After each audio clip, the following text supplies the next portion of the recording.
प्रधानमंत्री नरेंद्र मोदी ने शुक्रवार को महाराष्ट्र के पालघर में हुए एक कार्यक्रम में छत्रपति शिवाजी महाराज से माफ़ी मांगी। दरअसल बीती 26 अगस्त को सिंधुदुर्ग में शिवाजी महाराज की प्रतिमा गिर गई थी।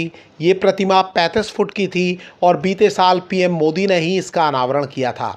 हमारे लिए छत्रपति शिवाजी महाराज आराध्य देव है और मैं आज सर झुका करके मेरे आराध्य देव छत्रपति शिवाजी महाराज की उनके चरणों में मस्तक रख के माफी मांगता हूं। छत्रपति शिवाजी महाराज की प्रतिमा गिरने को लेकर अजीत पवार और दूसरे नेता भी माफी मांग चुके हैं।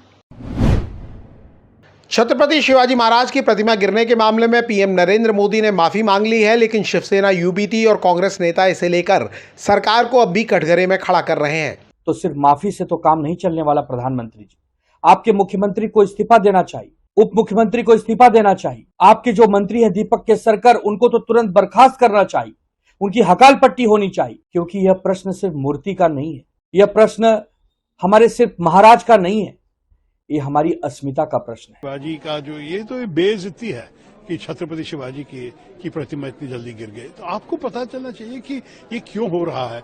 क्या सरकार बहुत सारी चीजें जल्दी में करके उद्घाटन करके उसके लिए क्रेडिट लेके आगे जाना चाहते हैं? क्वालिटी नहीं देखते हैं कि किस किस्म के मटेरियल्स इसमें इस्तेमाल किया हुआ है, किस किस्म के क्वालिटी का काम हो रहा है। ये नहीं करेंगे तो हमारे देश का बिल्कुल क्या इमेज लगेगा। शिवसेना, यूबीटी ने 1 सितंबर को आंदोलन का भी ऐलान किया है। झारखंड के पूर्व सीएम चंपाई सोरेन बीजेपी में शामिल हो गए हैं। उन्होंने कहा है कि पार्टी जो भूमिका देगी वो निभाएंगे। हम तो बोल दिया झारखंड को भी विकास और बांग्लादेश घुसपैठिया को निश्चित रूप से रुकेगा।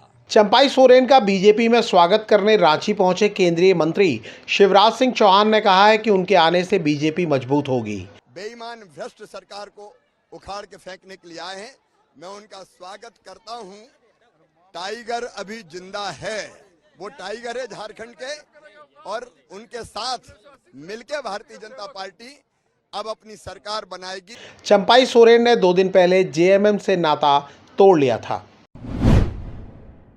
यूक्रेन के राष्ट्रपति वोलोदिमीर ज़ेलेंस्की चाहते हैं कि भारत में एक शिखर सम्मेलन रखा जाए जिसमें यूक्रेन रूस युद्ध खत्म करने पर चर्चा हो। टाइम्स ऑफ इंडिया ने अपनी एक रिपोर्ट में मामले से जुड़े लोगों के हवाले से ये दावा किया है। इस रिपोर्ट में दावा किया गया है कि बीते हफ्ते जब प्रधानमंत्री नरेंद्र मोदी ने यूक्रेन का दौरा किया था, तब उनके सामने ये प्रस्ताव रखा गया था। पीएम मोदी 23 अगस्त को कुछ घंटे के लिए यूक्रेन गए थे। वो यूक्रेन का दौरा करने वाले भारत के पहले प्रधानमंत्री हैं। ज़ेलेंस्की चाहते हैं कि ये बैठक नवंबर में अमेरिका में होने वाले राष्ट्रपति चुनाव के पहले हो। रूस और यूक्रेन के बीच बीते करीब 2.5 साल से जंग जारी है। रूस ने करीब 2.5 साल पहले 24 फरवरी को यूक्रेन पर हमला किया था। पीएम मोदी ने अपने दौरे के दौरान कहा था कि वो शांति के लिए हर संभव कोशिश करने को तैयार। पेरिस पैरालंपिक्स में भारतीय खिलाड़ियों ने शानदार प्रदर्शन कर दिखाया है। भारत की अवनी लेखरा ने महिलाओं की 10 मीटर एयर राइफल इवेंट का गोल्ड जीता है।